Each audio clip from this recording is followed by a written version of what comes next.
Weeping. When struck by grief and sorrow, at times your life must become a temple of weeping if you are to heal. It seems there is no mooring for your soul, carrying the heavy weight of a pain before unknown to you. You feel unhinged by the brutal winds of fate and severed from the earth. Your weeping separates you from others, even as it connects you to all beings who have ever wept. You feel alone, and your sense of belonging is shattered. It seems that life itself has betrayed you, singled you out for a cruel threshing. Life will never be the same, or hold the same shining promise as it once did. You can never unknow what you know now, or return to a past innocence.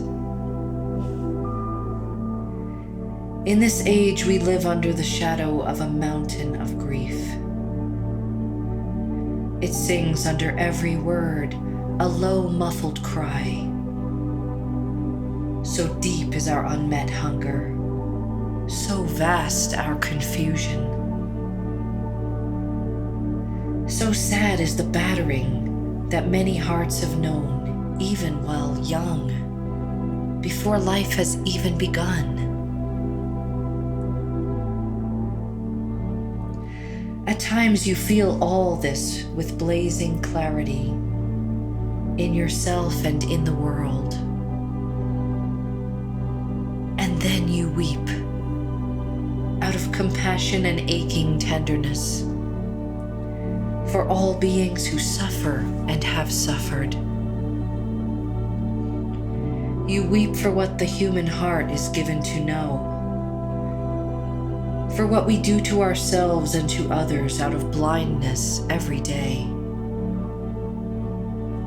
for what we have done to Mother Earth and all her miraculous beings. You weep for the children who are harmed and abandoned every day, never given a chance to thrive, for the dimming of the light within so many hurt and suffering beings.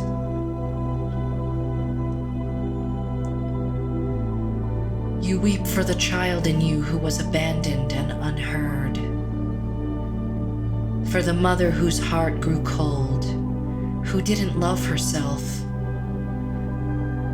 and for the father who left and went away, who didn't love himself, for all those in your bloodline who did not know their own worth and belovedness, and who did harm out of their heartbrokenness. For the Savior in you who tried to save but couldn't, for how you tried to be your highest self, and above all to love, yet their pain and blindness were in you too. An ever-weeping wound crying out for healing. The light hidden within you then wants, above all else, to stop the cycle of pain and ignorance, to love and serve the beings of earth which, with each moment you have been given, and with each waking thought, to heal the heartbrokenness in you, the anger and the emptiness, for the sake of all your ancestors and for those yet to come. Feeling all of it, you weep, and weeping, you fall down upon Mother Earth. You water her with your tears and ask for her forgiveness, praying to be healed and made whole.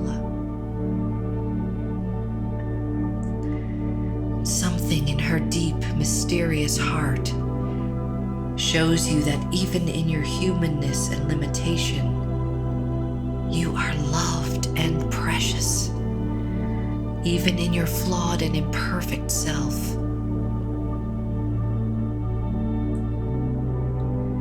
You realize that each feeling and each moment you were ever given was a different face of the beloved, the great mystery of creation. The blindness and the seeing, the weeping and the doubting, and the praising, all were sacred and holy. When your heart cannot be broken anymore, and you cannot continue in numbness anymore, when you weep openly for all that is lost, for all that is found, you find the way back to life out of death. You finally begin to love again. You see the beauty that exists in everything, both light and dark, the pain and joy, blindness and the awakening from blindness. You finally see yourself in wholeness at last, and you're weeping